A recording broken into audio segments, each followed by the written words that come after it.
نبی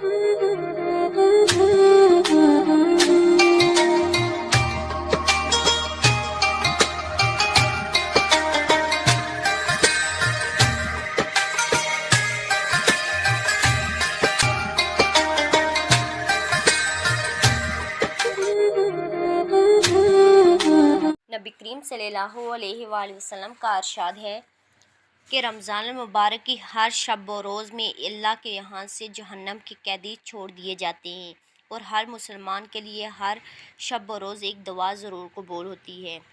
بہت سی روایات میں روزے دار کی دعا کا قبول ہونا ورد ہوا ہے۔ بعض روایات میں آتا ہے کہ افطار کے وقت دعا قبول ہوتی ہے، مگر ہم لوگ اس وقت کھانے پر اس طرح گرتے ہیں کہ دعا مانگنے کی تو کہاں فرصت، خود افطار کی دعا بھی یاد نہیں رہتی۔ افطار کی مشہور دعا یہ ہے: اللہم انی لک صمت وبک آمنت وعلیک توکلت وعلی رزقک افطرت۔ اے اللہ، تیرے ہی لیے روزہ رکھا اور تجھ پر ایمان لایا ہوں، اور تجھ پر بھروسہ ہے، تیرے ہی رزق سے افطار کرتا ہوں۔ میرے اس چینل سائمہ کو سبسکرائب کر دیں اور بیل آئیکن کا بٹن پریس کرنا نہ بھولیے گا۔ ایک نئی ویڈیو کے ساتھ حاضر ہوں گے، تب تک کے لیے اللہ حافظ۔